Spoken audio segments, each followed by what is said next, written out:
A mí me enerva muchísimo cuando dicen, no, no se puede hacer. No, buscale la vuelta porque sí se puede. O sea, no llegamos a la luna por diciendo, no, no se puede. O, no sé, resolver el tema de las vacunas del COVID en 6 meses. Sino es cómo lo podemos hacer, qué necesitamos para eso, qué opciones hay. Que sí puede fallar, ¿no? Pero si no lo intentás, nunca lo vas a lograr.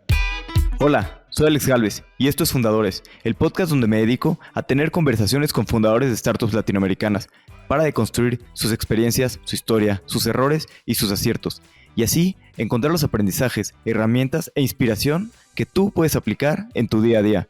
Bienvenido.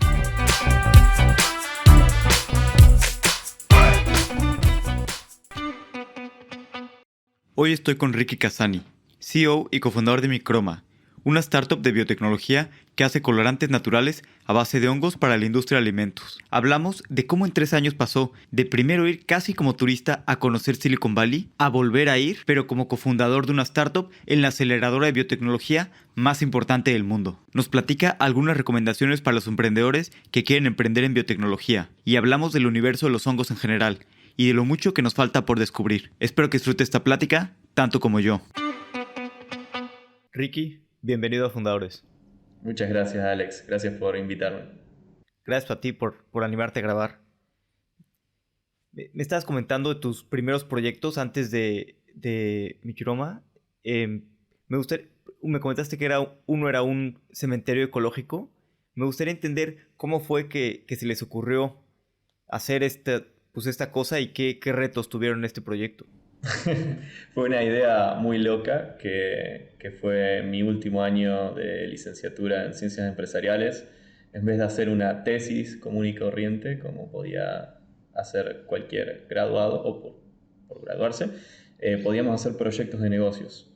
Ahí, bueno, había muchas ideas, la mayoría de mis compañeros tenían ideas sobre apps para restaurantes o cosas así, de ese estilo, y yo quería hacer algo distinto, ¿no? Algo que genere un impacto. Entonces se me ocurrió una loca idea de hacer un cementerio ecológico. Siempre detesté lo que era los velorios, el cómo los latinos llevamos la muerte, que es con mucho duelo, tristeza, y un poco siempre admiré el modelo americano, que es más, celebremos la vida de esa persona en vez de llorarla. Así que bueno, se me ocurrió una forma de cambiar la forma en que nos vamos del mundo. Y bueno, esta idea era cambiar lo que eran los cajones por cajones ecológicos, porque se usan mucha madera. O sea, talamos árboles para usarlo 3 horas, porque en realidad no lo usa el muerto, lo usan las personas que están alrededor. Adentro hay cajones metálicos, afuera está cubierto de bronce, y además se usan químicos, que todo esto contamina las napas y por lo tanto contamina el agua y nos contaminamos nosotros. Así que bueno, la idea era reemplazarlo con un cajón biodegradable, porque era como una cremación natural, ¿no? Nos degradamos, y que los nutrientes de nuestro cuerpo alimenten un árbol. Entonces, en vez de tener una lápida, tener un árbol que represente la vida después de la muerte. Esa fue mi idea, que se la piché a mis profesores, me dijeron que estaba loco. Eh, Me dijeron, no, me parece muy turbio, pensá otra cosa. Pero bueno, yo, cabeza dura, seguí con eso, seguí tratando de convencer a mis profesores, y al final de todo terminamos ganando el premio al mejor emprendimiento. Así que fue una historia con final feliz. Y ese premio fue un viaje a Silicon Valley. Así que esa vez fue la primera vez que visité Silicon Valley, gracias a mi universidad, a la Universidad Austral de Rosario, que terminé viajando a Silicon Valley y me voló la cabeza. O sea, fue impresionante porque se sentía como estar en el futuro, ¿no? Siempre viviendo en Latinoamérica, yo siempre sentí que estábamos un poco atrasados a Europa, a Estados Unidos, y esto me hizo sentir que el resto de Estados Unidos estaba atrasado con respecto a Silicon Valley, que estaba a años luz. Y dije, algún día, en realidad ni dije eso, dije, ojalá algún día pudiera trabajar acá, ¿no? Ni me lo imaginé como una posibilidad real. Pero dije, qué lindo sería trabajar en esto, en cosas del futuro. Y ahí como que me quedó esa semilla plantada en la cabeza, ese deseo y eso, esa sensación de qué copado estar trabajando en estas cosas. Visitamos muchos latinos trabajando en Silicon Valley, lo que me acercó un poco la posibilidad mental de que eso era viable, ¿no? Así que sentí cierta cercanía y ahora, bueno, por suerte con Microma estamos trabajando en Silicon Valley, lo que es una locura. Eso fue en 2017, así que no fue hace mucho, hace 5 añitos. Y cuando regresaste, mencionaste que estabas en el último año de la carrera. Cuando regresaste después de ver Silicon Valley y todo, ¿cuál fue el siguiente paso en tu carrera? Supongo que ya no siguieron con lo de los cementerios, pero ¿qué decidiste hacer? Sí, me parecía que lo del cementerio tal vez era un negocio más tradicional, que era un negocio inmobiliario, terminaba siendo, y la escalabilidad del proyecto era limitada. O sea, yo podía aspirar que en 5 o 10 años a crear al menos, no sé, 3 4 sucursales en Argentina y tal vez algún lugar más, pero no mucho más que eso. Entonces quería algo que tenga un impacto mayor y aparte que la gente esté más preparada. Me parecía que eso todavía la gente era una de las cosas que más tiempo le iba a llevar a cambiar su forma de comportarse, porque está muy relacionado a sentimientos, ¿no? Así que bueno, yo en ese momento, mientras tenía este proyecto, estaba trabajando como consultor de empresas en Argentina, pero también en México y Estados Unidos, en una consultora boutique de management. Y también había empezado a dar clases en la misma universidad, la Universidad Austral. Así que todavía bien no sabía qué quería hacer, ¿no? Estaba viendo qué me gustaba, por eso me gustaba tanto esto de la consultoría, porque veía distintos problemas de distintos niveles, de distintas áreas de la empresa, y eso me ayudó a aprender muchísimo.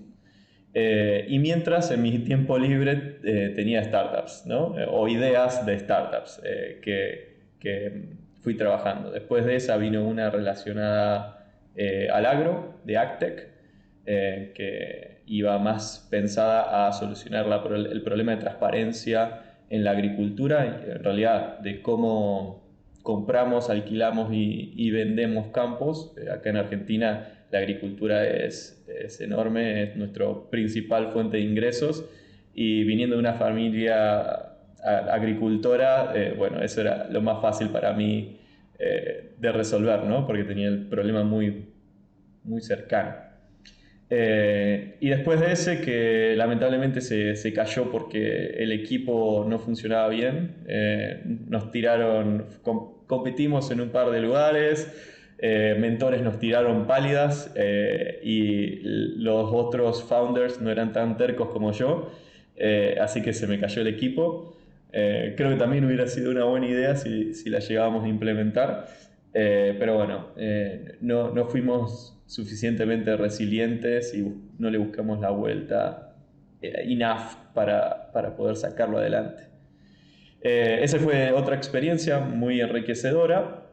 Y después de eso pasó mi último emprendimiento antes de Microba, que estamos haciendo drones híbridos. También para aplicaciones del campo, para que drones puedan hacer fumigaciones, llevar cargas más pesadas, transporte de cargas y que dure la batería mucho más tiempo.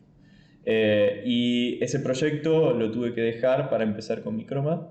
Eh, los founders no teníamos dedicación plena, entonces yo quería algo que pueda dedicar mi 100% de mis fuerzas.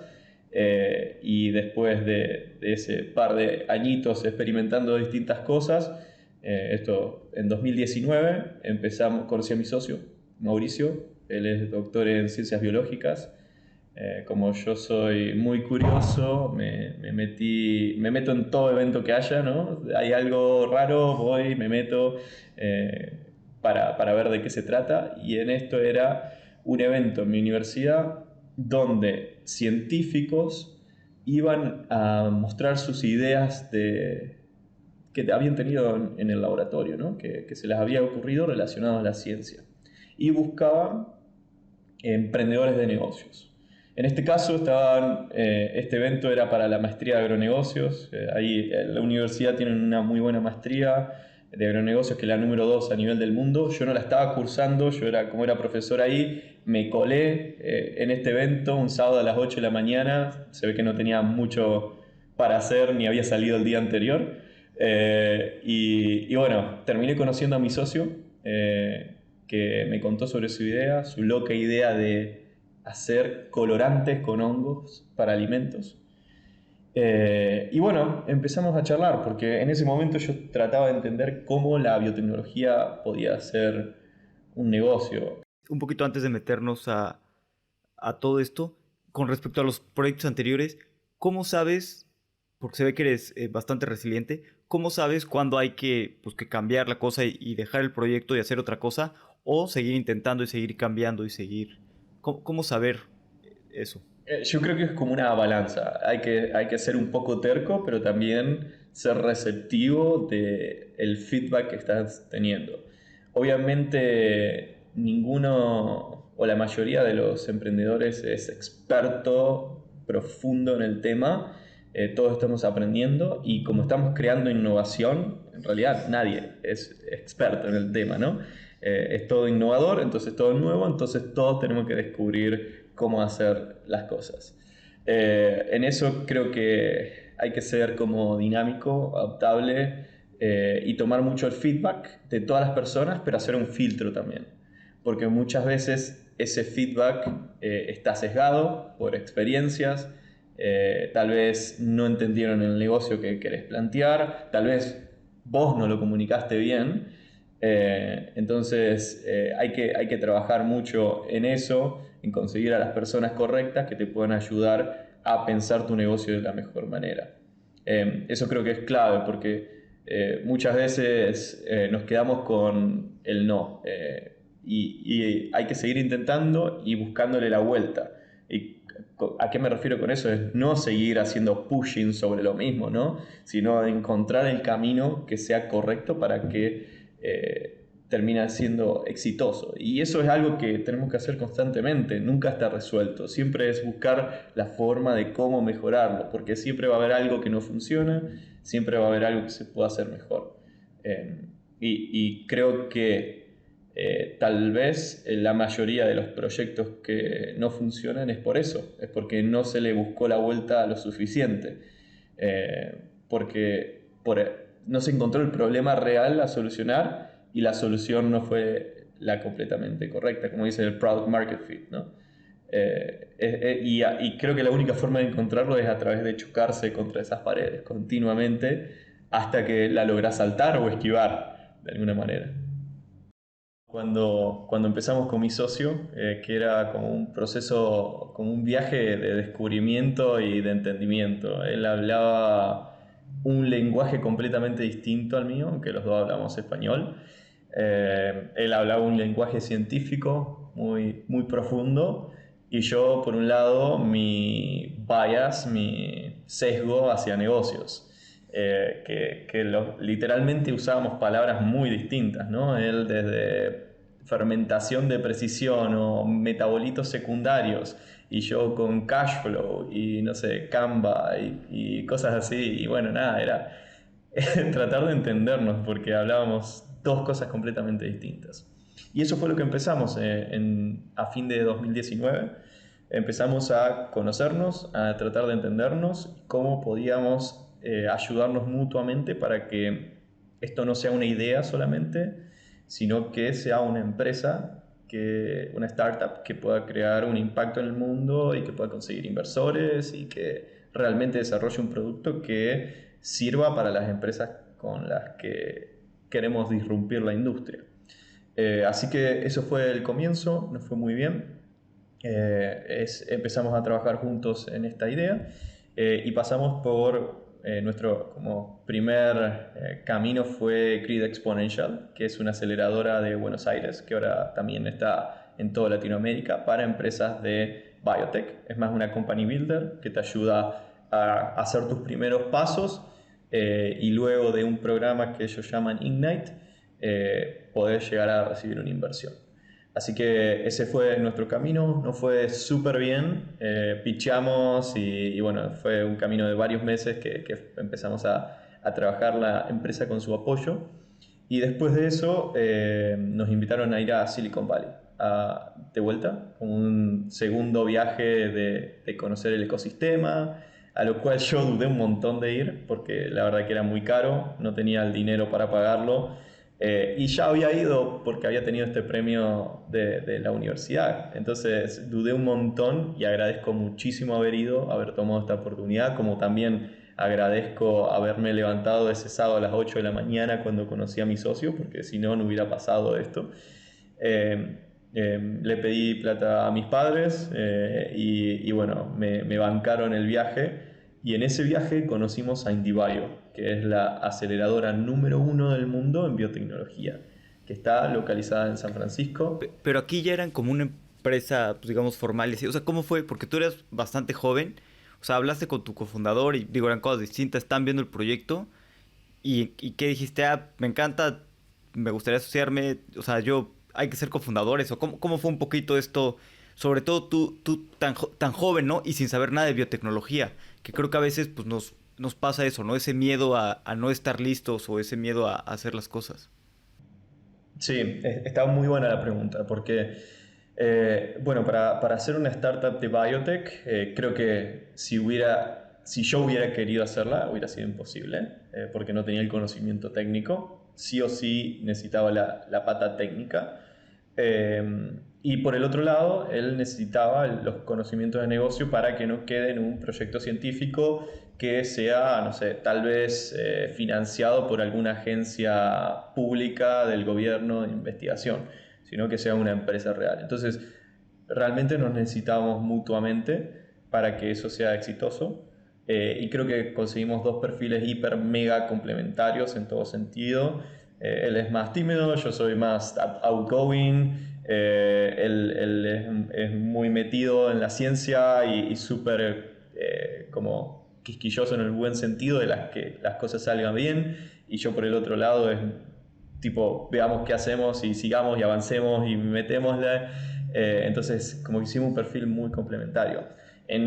Cuando nos dimos cuenta de eso, bueno, me sumé al proyecto a trabajar en conjunto con él y decidí dejar mi trabajo en la universidad. Dejé de dar clases y también dejé la consultora en la que estaba trabajando porque veía que esto era una oportunidad demasiado grande como para dejarla pasar o para no dedicarle el 100% de mi tiempo.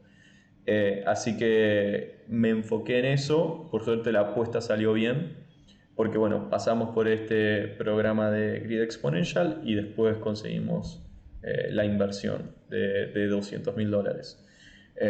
Así que era una mera idea, no era más que eso, era una idea que estamos trabajando entre nosotros eh, y, y bueno, la estamos estructurando de forma de que sea invertible, no era mucho más que eso.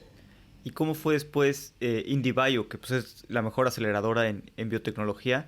También pues hay problemas, ¿no? Todo el tiempo en esto del emprendimiento. Sé que después cuando entraron a IndieBio, eh, pues un hongo que querían ocupar para dar color a la comida, pues descubrieron que tenía una toxina, ¿no? O algo así, y pues ahora sí que te tira todo para abajo.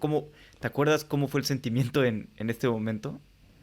Sí, sí, se sentía como que habíamos defraudado a los inversores, ¿no? O sea, nos invirtieron Grid Exponential $200.000 más IndieBio $250.000, que para mí era y sigue siendo muchísima plata. Casi que me asustaba la cantidad de dinero, ¿no? Que bueno, ahí hay una diferencia tal vez con otros países como Estados Unidos y Europa, que para ellos es más un cambio, ¿no? Pero para mí era muchísimo y la sensación fue esa, uy, nos invirtieron todo este dinero y literalmente no tenemos nada. O sea, no tenemos ningún producto, no tenemos nada y estamos en San Francisco alquilando una casa carísima y gastando todo este dinero para, para no tener nada. Entonces fue como siempre digo, una montaña rusa emocional. Ahí fue uno de los como momentos que tocamos fondo, pero ahora me doy cuenta que en lo que invirtieron ellos no fue en ese producto que teníamos en ese momento, sino en nuestra capacidad de encontrarle la vuelta. Entonces, nosotros ya veníamos barajando otros hongos que podíamos usar.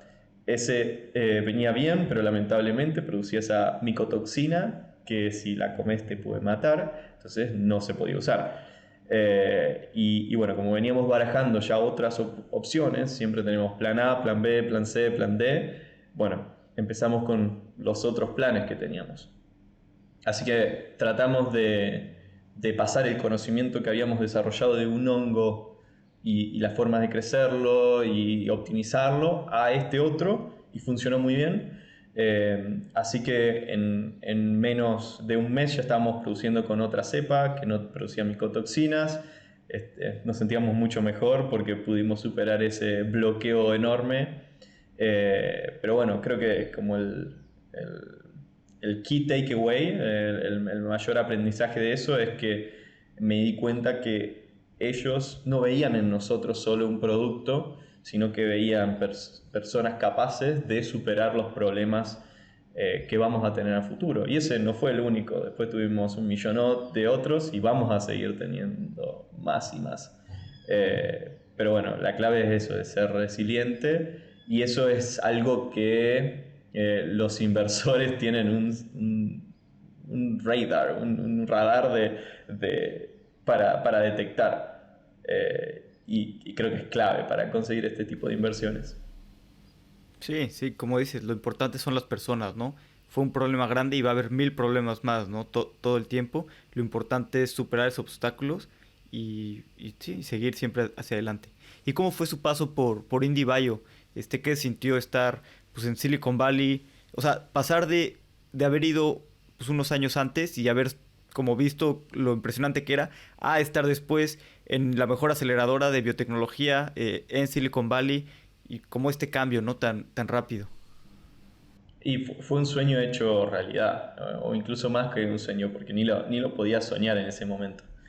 La verdad que fue una locura. Yo no puedo creer que pasaron tantas cosas en tan poco tiempo, porque literalmente nos conocimos a fin de 2019, y para septiembre, sí, para agosto ya teníamos armada la empresa del año siguiente, y septiembre estábamos en Estados Unidos habiendo tenido dos inversiones, una del fondo más grande de Latinoamérica en esa etapa para biotecnología, y otra del fondo más grande del mundo también para esa etapa en biotecnología. Así que eso fue una locura. Estábamos trabajando con otras startups en ese sótano que es IndieBio, porque literalmente es un sótano en la zona más turbia de San Francisco, pero estábamos creando productos del futuro. O sea, es muy loco lo que pasa en esa ciudad. Y para mí sí fue como un sueño. Eh, también fue complicado, porque yo venía con, tal vez, no sé si decirlo, como baja autoestima, ¿no? Pero siendo latinos, viniendo de tal vez universidades buenas, pero no reconocidas como son Harvard, MIT, Stanford, estábamos compitiendo contra otras startups en el mismo batch, en la misma clase de IndieBio, que tenían MBAs, 20 años en la industria, de todas estas universidades top 10 de Estados Unidos, y nosotros veníamos con nuestra carpeta, con nuestra mochila llena de ganas, pero por ahí no tantas validaciones como ellos, ¿no? Y lo que me di cuenta a través de ese programa, que es durísimo, yo lo que digo siempre es que ellos, es como un servicio militar, es como que ellos todos los días te tratan de destruir para que vos te vuelvas a construir. Y si no podés hacerlo, dedícate a otra cosa. Esa es como mi sensación durante el programa. Y creo que eso lo logramos hacer muy bien. Hemos trabajado muchísimo, no solo nosotros como co-founders, sino los chicos que contratamos para que vayan con nosotros al programa. Trabajamos horas incansables desde las 8 de la mañana hasta muchos días 3 de la mañana, incluso fines de semana, pero nos fue muy bien. De hecho, IndieBio da premios durante el programa y nosotros fuimos la startup más reconocida, habiendo competido contra todas estas personas con un montón de experiencia, que para mí es un orgullo enorme, ¿no? Validar que somos capaces, por más que no hayamos ido a la universidad más reconocida o que no tengamos tanta experiencia como otros. Porque en el emprendedurismo no es solo la experiencia, que como decía antes, hay muchas personas que están biased por tener experiencia. Estamos creando innovación y al crear innovación tenemos que probar cosas nuevas, tenemos que volver a probar las mismas cosas de forma distinta también. Entonces, sí sirve la experiencia, sirve mucho, pero también la resiliencia y el buscarle la vuelta creo que es clave para avanzar y de forma rápida en terrenos que son desconocidos, como son los que estamos trabajando.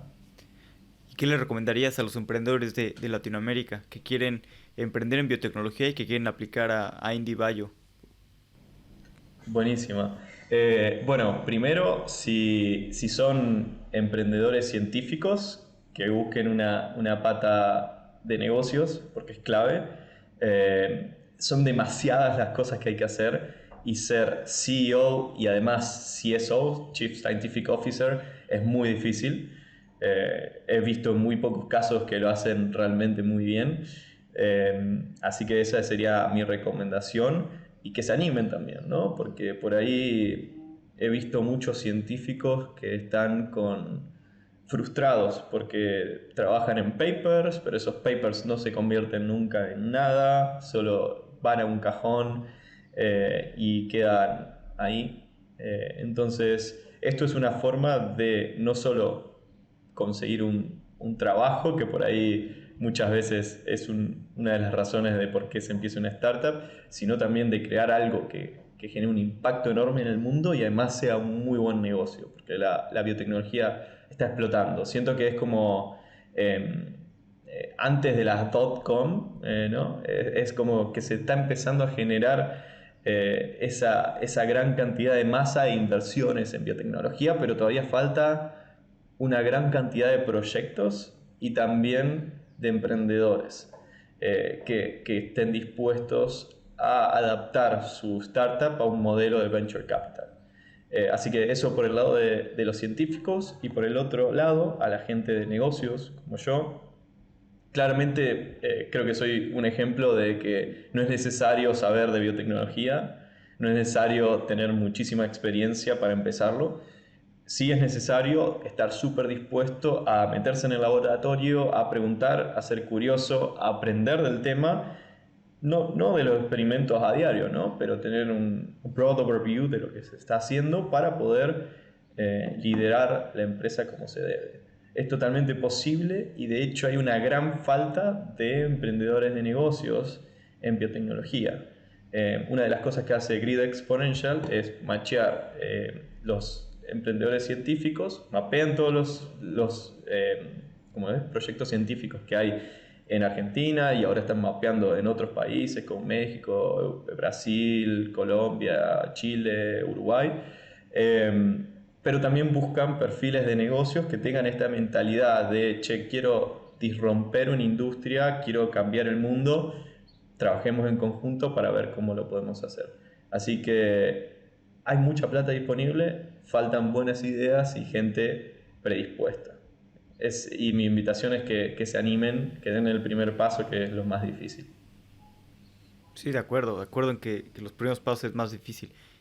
Y me gusta también tu consejo pues de meterte más, ¿no? Si estás en la parte de negocios, meterte más a la parte de biotecnología, entender y todo.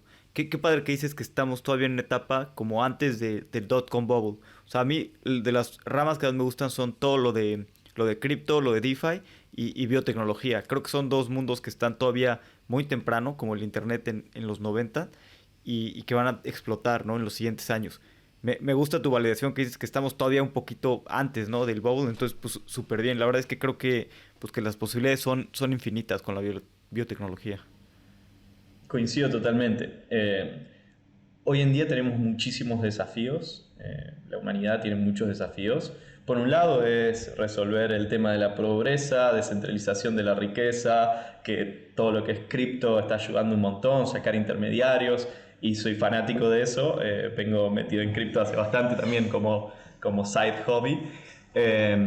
Y por otro lado hay otros desafíos que yo por ahí considero incluso más importante, que son la hambruna, el cambio climático, las enfermedades como está el COVID y las otras que van a venir, porque siempre va a haber una cepa nueva, ¿no? O de otras cosas. Así que lo único que nos puede salvar de eso es la tecnología, y la tecnología aplicada a ciencia, que es biotecnología. Y las cosas que se pueden hacer son enormes. Nosotros, por ejemplo, estamos en la industria alimentaria, y el progreso de hace 200, 300 años a hoy es gradual, no es exponencial, como pasa en la tecnología, que tenemos, no sé, un iPhone nuevo cada 6 meses, ¿no? Entonces todavía hay mucho que se pueda llegar a hacer con las nuevas tecnologías que tenemos, incluso inteligencia artificial aplicada a lo que es biotecnología, por ejemplo.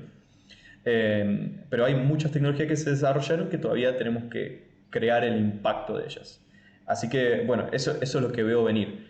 Por ejemplo, lo que pasó últimamente es que la secuenciación ha aumentado muchísimas veces, o sea, más que la ley de Moore en los últimos años, cosa que es una locura. Y eso permite un montón de cosas, como también la inteligencia artificial, también ¿Qué es lo que es la CRISPR y secuenciación? edición genética. Secuenciación es cuando es leer el ADN, la cadena de ADN. Entonces eso permite es una herramienta que te permite desarrollar muchos productos que antes no era tan posible porque era muy caro. Otro ejemplo podría ser la carne celular. No sé si escuchaste de la carne sintética, que es producida en el laboratorio en vez de usar vacas.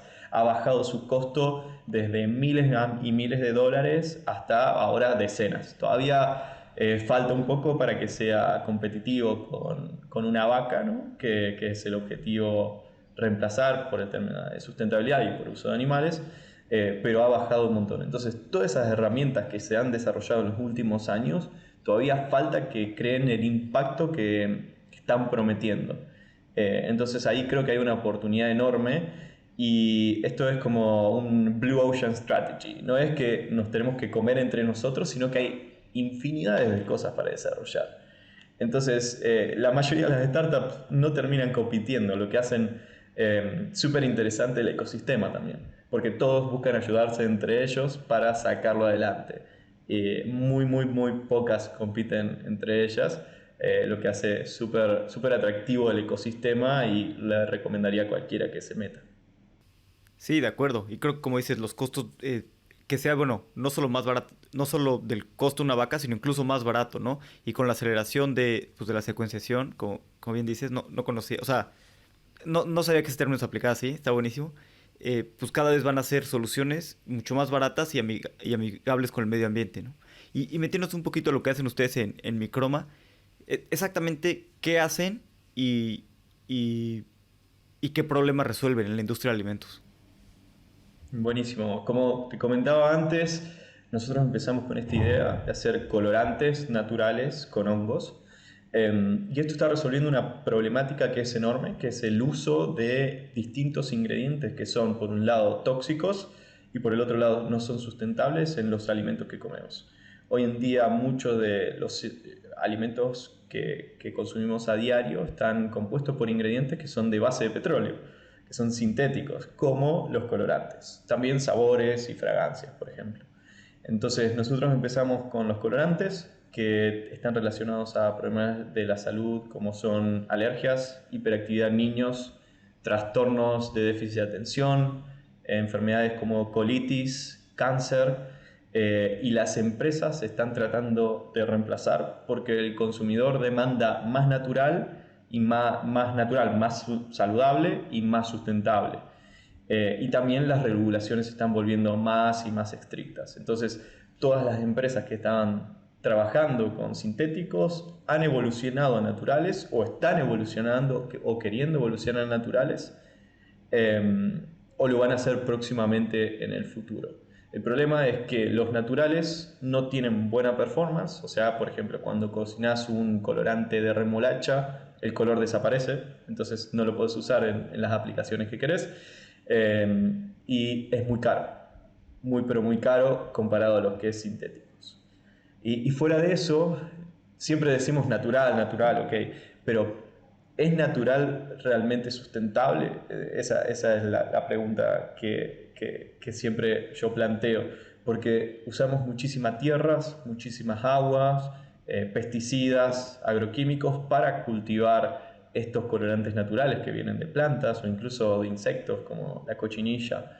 Entonces, sí termina siendo un reemplazo más saludable que los de base de petróleo, pero no sé si más sustentable.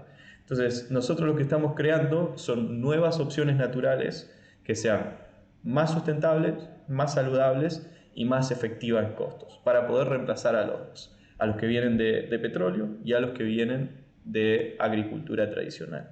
Empezamos con el colorante rojo, que es el más usado en la industria alimenticia y cosmética, y también más relacionados a problemas para la salud, la versión sintética. Este colorante rojo está funcionando muy bien, estamos prototipando con algunas de las empresas más grandes del mundo.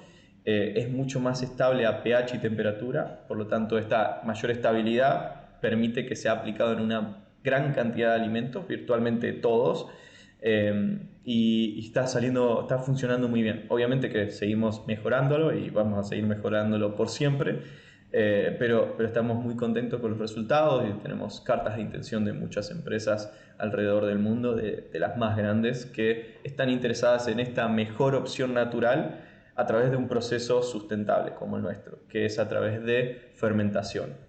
Básicamente nosotros cómo producimos estos colorantes es a través de un proceso parecido a la producción de cerveza.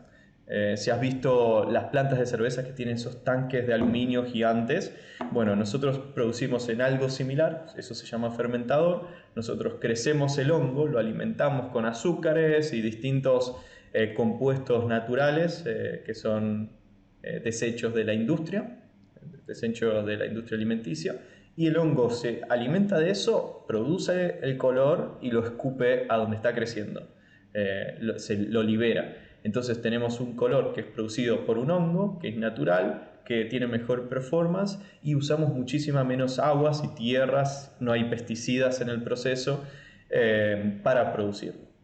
Y fuera de este color rojo, nosotros queremos crear una plataforma de ingredientes, no solo un one asset company, no solo un ingrediente que sería el colorante rojo, que ya es un mercado enorme, sino que también ya tenemos productos mínimos viables para naranja y amarillo, que son entre un 80-90% del mercado de colorantes, porque nos gusta comer cosas que son cálidas, ¿no?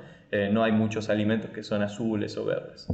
Entonces, por esa razón empezamos ahí. Y fuera de eso, queremos expandir nuestra plataforma para, nosotros decimos, si podemos producir rojo, si podemos producir naranja, amarillo, ¿por qué no producir verde o azul, que también son necesarios? Y si podemos producir esas moléculas, porque son literalmente moléculas, ¿por qué no producir sabores y fragancias? Que también son otras moléculas pequeñas que pueden producir nuestras biofábricas o nuestros hongos, como les llamamos, en el mismo proceso productivo.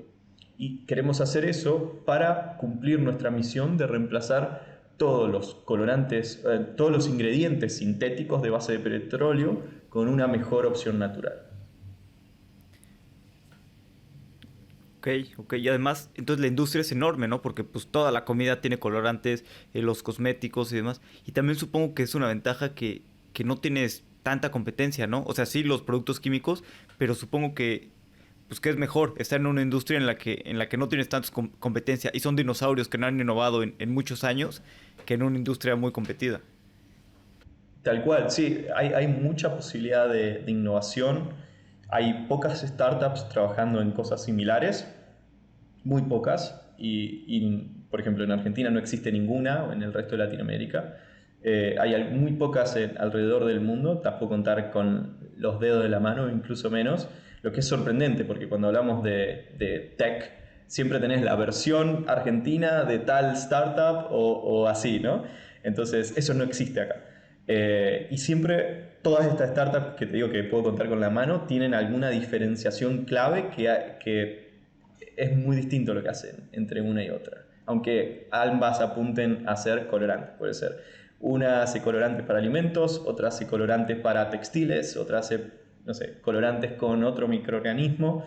Eso es, como te digo, Blue Ocean Strategy. O sea, la cantidad de moléculas y cosas que se pueden producir no es solo colorante, sino es... Imagínate la cantidad de colores que puedes producir, bueno, después los puedes mezclar y hacer los que vos quieras, pero sabores, o sea, ¿cuántos sabores hay en la naturaleza que los podemos producir de una manera distinta? ¿Podemos producir sabores a carne sin necesidad de tener la vaca? Sí, se puede. Si podemos producir la vainilla o, no sé, el olor a rosas sin que sea de síntesis química y sin extraerlo de una rosa que necesitas cultivar campos y campos para poder extraer solo un poquito, bueno, eso es lo que estamos apuntando a hacer. Y ahí las posibilidades de desarrollar distintas cosas con estas plataformas es enorme, porque son millones y millones de moléculas. Y tú ahorita que ya llevas un poco más de tiempo metido, digo, no eres científico, pero llevas algo de tiempo pues, empezando a meterte más pues, en todo el mundo de los hongos también, ¿no? Que es un universo entero. He leído que nada más conocemos el 5%, ¿no? De los hongos que existen en el mundo. Ustedes usan hongos para producir los colorantes. ¿Qué es lo que más te ha sorprendido de, o sea, para nosotros los simples mortales que no somos científicos, qué te ha sorprendido de, pues, de todo este universo? No, no, yo también me sigo sorprendiendo, ¿no? Todos los días se aprende algo nuevo. Sí, ese dato es muy interesante. Solo conocemos 5% de todo lo que se calcula que hay ahí afuera, dentro de nuestro planeta, ni flasheando cosas como Elon Musk de ir a buscar al espacio, ¿no? Sino dentro de nuestro planeta no conocemos el 95% de los hongos. Entonces, imagínate todas las posibilidades que hay de no solo desarrollar moléculas o ingredientes conocidos por la humanidad, sino de nuevos ingredientes o nuevos compuestos que tal vez resuelvan el problema del cáncer, ¿no? Nuestra empresa tranquilamente en algún punto podría evolucionar a no solo producir moléculas para la industria alimenticia, sino moléculas para la industria farmacéutica. Entonces es básicamente un proceso de descubrimiento que estamos haciendo y que las posibilidades son ilimitadas, literalmente. Por eso creo que también es tan interesante que más gente se meta para que este ecosistema siga creciendo y que podamos crear en conjunto un gran impacto en el mundo. Sí, buenísimo. Entre más gente, pues más, aparte también, entre más crezca el ecosistema, hay más oportunidades, ¿no? De colaborar con otras empresas y también de, pues, de desarrollar más rápido entre todos.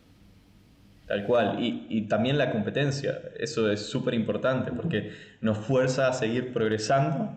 Y si seguimos progresando, seguimos avanzando entre todos, eso significa que el impacto que creemos en la humanidad va a ser más grande. Así que siempre es bienvenida también. Buenísimo. Pues vamos a pasar a la última parte, que es la serie de preguntas de reflexión. Las preguntas son cortas y las respuestas, pues, como tú quieras. Dale nomás. ¿Cuál es el libro que más te gusta recomendar? Bueno, voy a aprovechar para tirar un chivo sobre el libro del founder de IndieBio en conjunto con el Managing Director, porque creo que por ahí es un diferencial. Esto es un libro que se llama Decoding the World, de Paul Bronson, que es un New York Times bestseller, tiene como 7 bestsellers, y ahora está dirigiendo IndieBio en conjunto con Arvind Gupta, que es uno de los fundadores de IndieBio. Lo interesante de este libro es que habla de cómo estos problemas de la humanidad se pueden resolver con biotecnología, y para alguien que está interesado en el tema, que dice, ah, bueno, lo que dijo este pibe Ricky no está tan mal, voy a ver si está hablando boludeces o si tiene razón. Y me gustaría meterme, bueno, creo que ese sería mi recomendación, que lean ese libro porque pueden ver cómo funciona una startup de biotech por dentro, cómo resuelven problemas, y creo que es una buena introducción a este ecosistema tan interesante. Buenísimo, suena muy bien, gran recomendación. Eh, ¿Tienes una opinión que poca gente comparta o algo que pienses que es real que la mayoría de la gente piense distinto?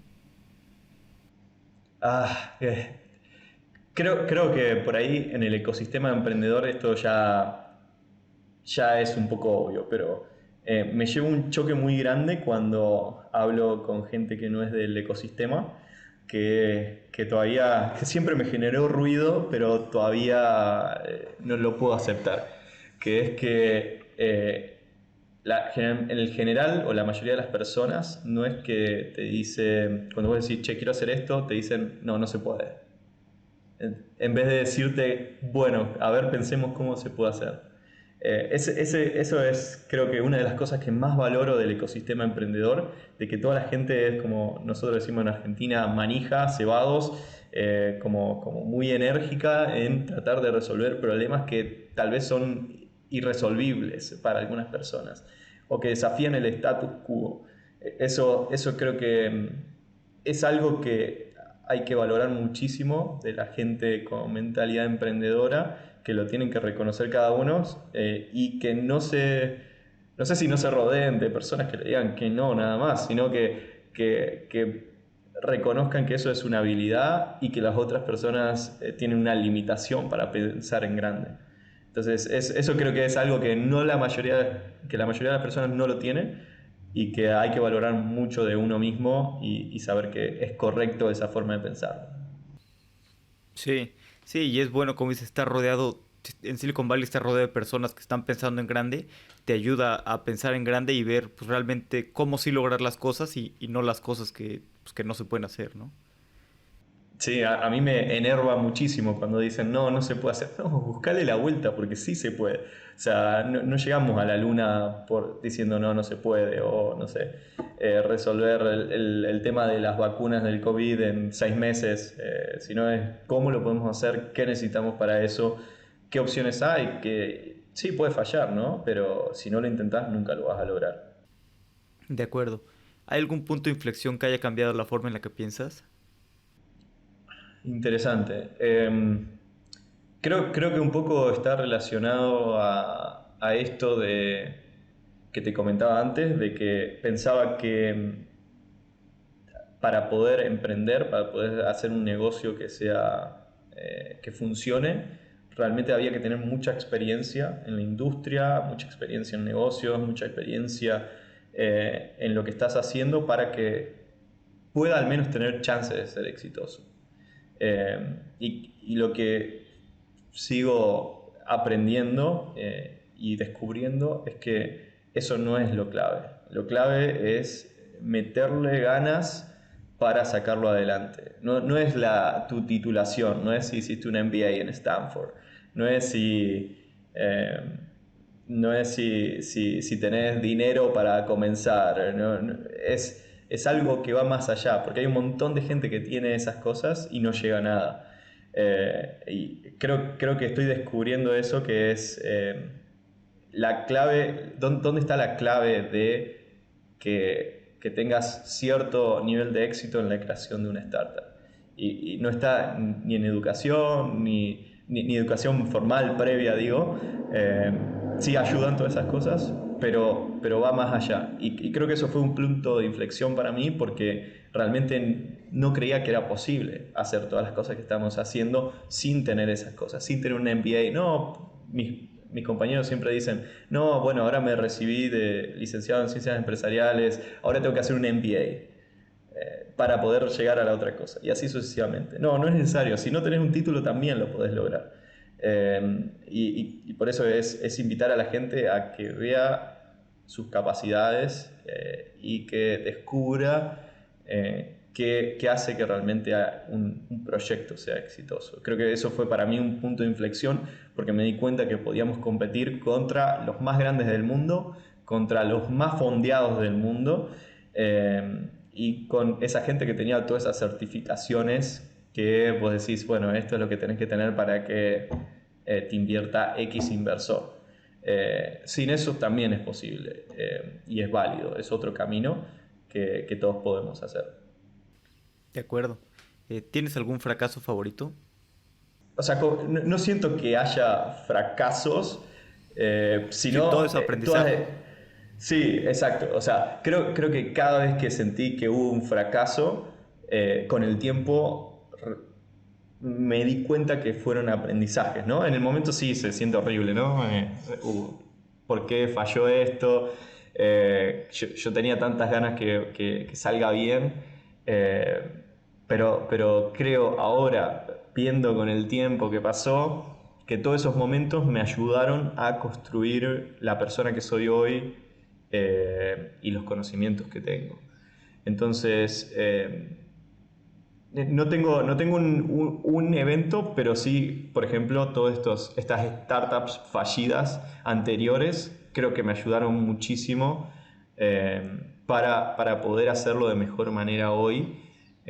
Y bueno, lo valoro muchísimo, por más que pienso que tal vez si hubiera intentado un poco más lo hubiera logrado. Pero bueno, eso es lo que estoy haciendo ahora, es intentar un poco más siempre.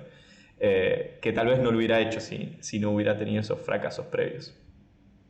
Sí, de acuerdo, ¿no? Aparte, pues, es parte, ¿no? Yo creo que el camino de aprendizaje del emprendedor, ¿no? Muchas veces pues, el primer proyecto, el segundo proyecto no funciona del todo bien, pero pues te deja aprendizajes y justo pues más adelante estás parado en otro momento con mayor conocimiento que pues ya puedes emprender mejor, ¿no?